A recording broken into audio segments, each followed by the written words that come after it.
Hey guys, this is Eric Weingarten with Weingarten Racing. It's Saturday, so this is like your update race video day. But since I haven't been racing much, it's just what's going on so far in the shop this week kind of thing.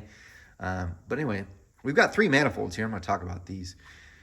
This one right here is a new one, and this comes from Australia. This is the Ironhide one. This one fits a 23-degree small block Chevy, and this is similar to the Hulk 23, but it's an amazing piece and it's really, really cool. And I was hoping I could try this on the small block Chevy dyno mule, but I can't because I set it on the my mock-up block with some mock-up heads, and it's too wide. It won't fit down on there, in other words. And I was dying to try this out because on the dyno mule, I've already tested Chris Duratko's Hulk 23, which is very similar to this, and I wanted to see if maybe this one would be better, but I can't because it won't sit down. You're like, well, why don't you just mill it off? Well, this customer purchased this to test on a very, very trick set of heads that I'm getting ready to do for him. And they have the potential to be the best 23-degree low port head that's out there. And I don't want to be that guy because I hate when other companies like, this is the baddest 23-degree head or this is the best 18-degree. I hate being those guys because really it could be said, well, it's the best one for that engine builder that they're using at that moment. Or something else. So it's really hard to say that. I don't want to be that guy, but the heads that are going on this, I will never show on the channel because it's some top secret voodoo stuff. But to me, I think it has the best potential from what I have seen that's out there. It's going to be amazing. So this intake goes with it. And the reason why I don't want to mill it down is because if I do that, it may not fit the heads it's actually intended on. I'm like, well, so what? Just get another one. Well, this is the first one of 30 that's been produced so far. And again, this comes from Australia, so it's not that easy to get. So I don't want to mess this up and not use it for the design intended what it's intended for. But it would be very interesting to see how it stacks up against the Duratko deal. It could be good.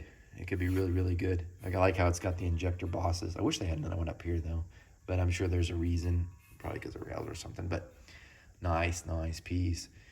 I just can't see how it's going to do. In all fairness, though, my 406 is really not what this designed for at all, but it'd be neat to see.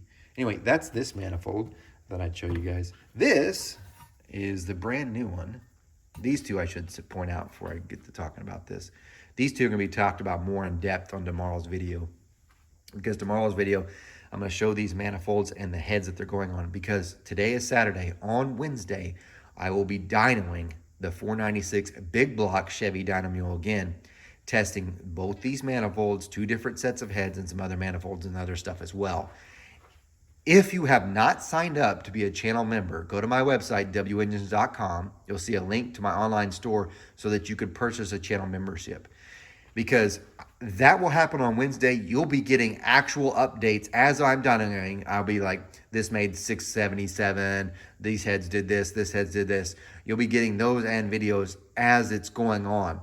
Because I'm going to go ahead and tell you, even though I'm dynoing on Wednesday and doing the head swap and these manifolds, you regular viewers probably will not see that for months because there's so much other stuff that's already been, I've already done as far as dyno work that I haven't done a video for, that when I put out first.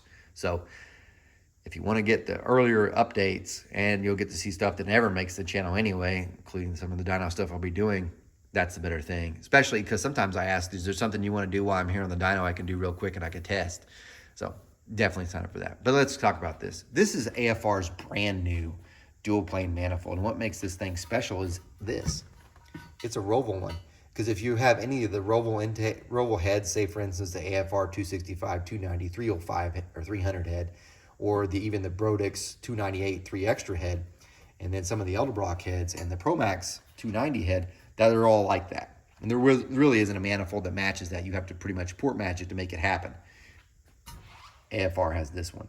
So this is covered more in depth tomorrow's video, but kind of neat. This is the other new one.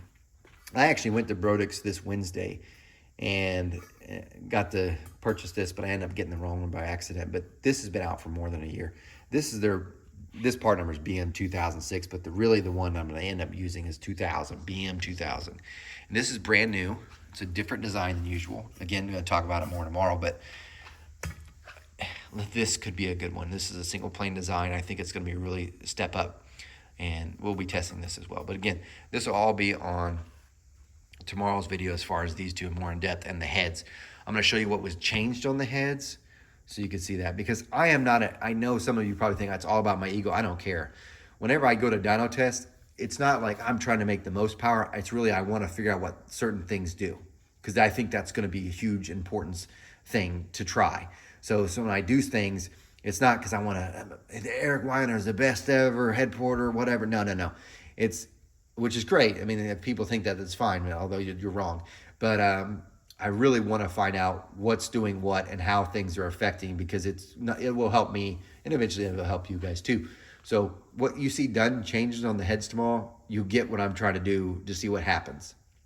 Now, speaking of which, I sent a set of heads off to be digitized, to be CNC ported. And I'm going to explain this, and this also has to do with the dynoing. So if you went back in time on the small block Chevy one, the very first set of heads that were on there were the AFR Enforcers. Well, I had ported a very similar set of heads for a customer, and he's already gone out and ran some fantastic times with those.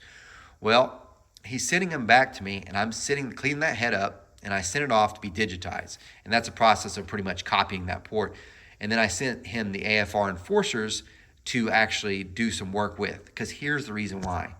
Time is very, very, very, very hard to come by in my shop. I work super long hours. We're talking like 15-hour days. I don't have time to do anything.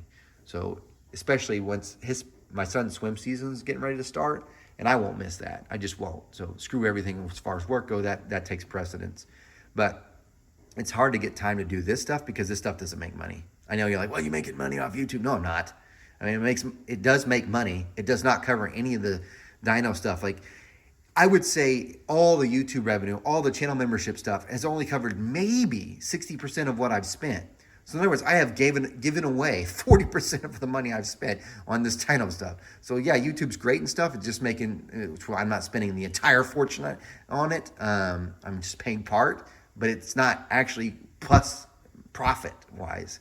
But anyway, what I'm doing though, because I don't have time, that head got copied, and one of the first things I've done is I sent him the head that was on the engine before, the AFR Enforcer. I'm just having him, because he's copying the whole head, CNC port, the exhaust port, and chamber.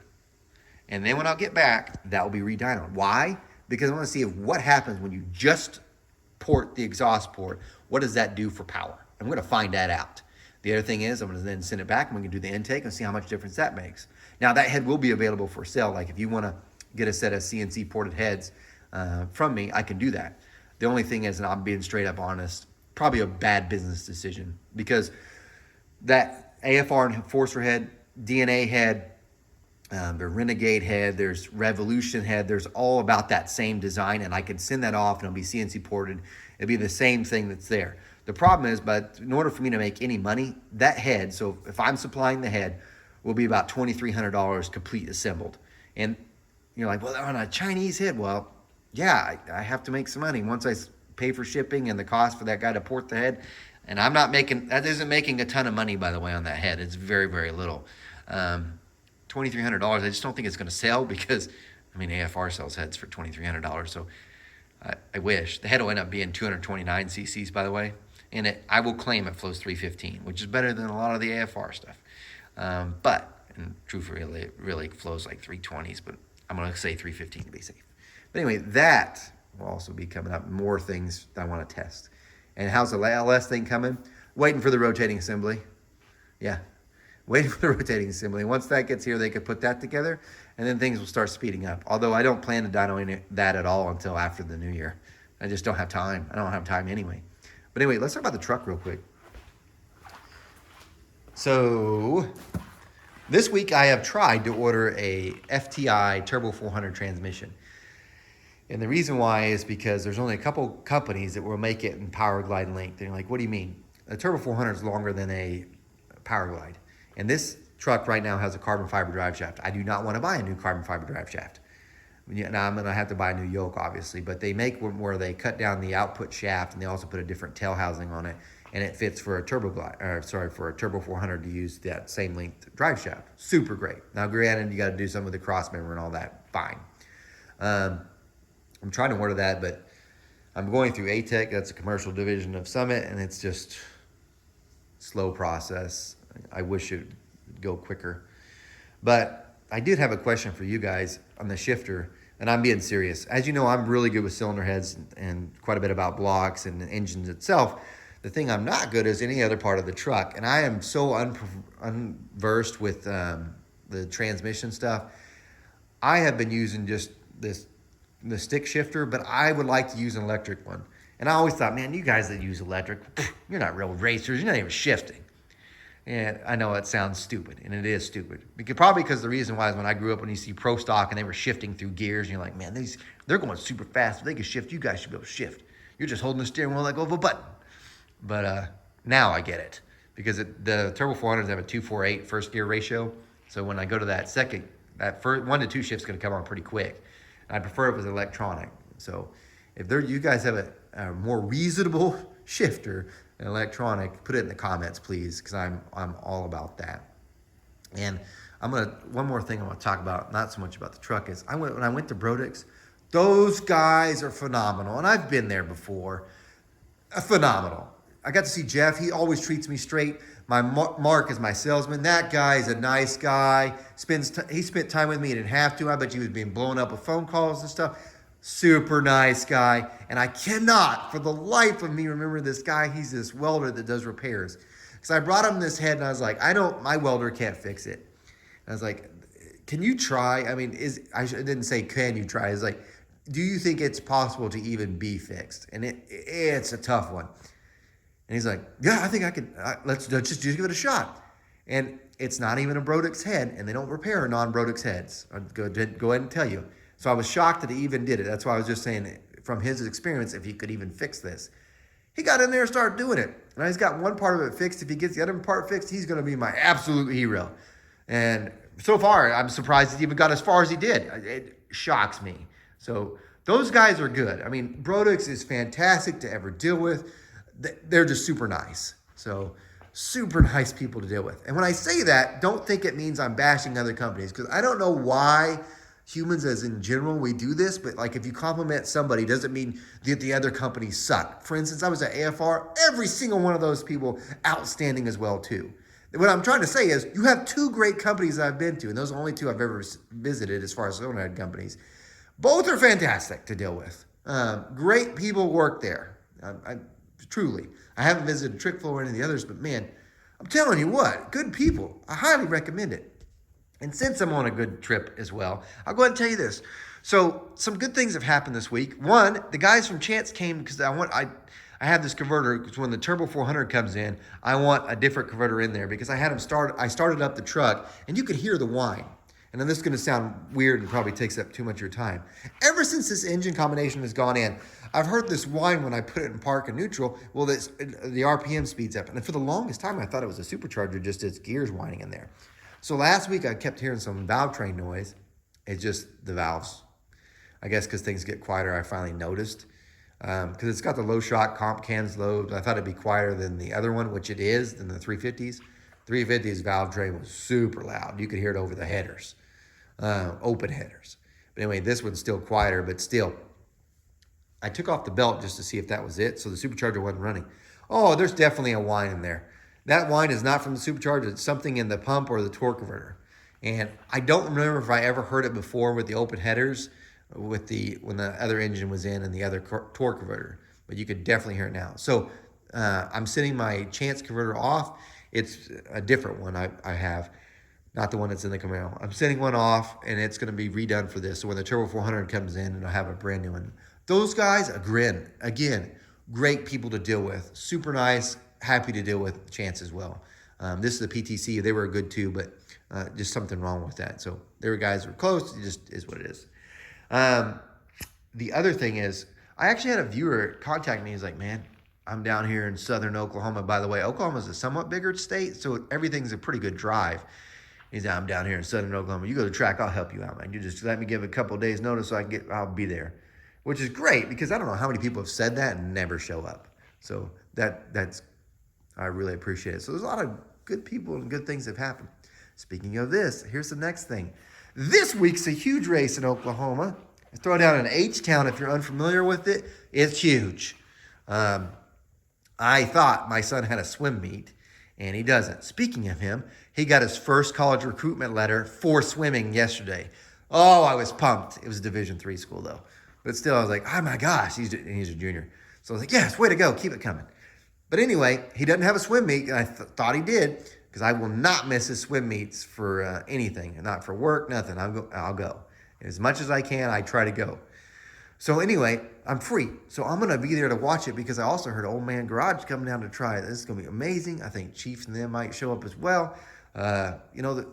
Besides that, there's good racers anyway.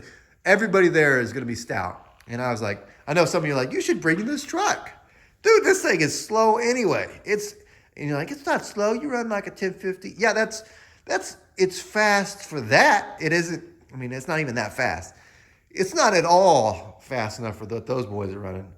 I think in order to be at least even mildly competitive, you'd have to be like a 570 on a street. Yeah. And those guys, some of them, I think, are probably dipping into the fours. So this ain't even close. This is not that thing. So no, please don't say it. You should bring a truck. All I would be doing is giving someone an entry fee. I might as well just hand them $30 and go park in the parking lot. You know what I mean? So anyway, I'm going to be looking forward to that because that's going to be an exciting race. So my guy works for me, Trent Dugan. Sorry if I mentioned your name, Trent. He's a great guy too. He's the guy that works for me. He's competed in it before. I wish his S10 was done so he could run again. But we're going to probably hang out together and stuff. But yeah, a lot going on. A little bit longer video, but I thought I'd tell you all the good stuff. And I could tell you bad stuff, but ain't no sense in doing that. Guys, remember, I'm No Superman. You guys take care.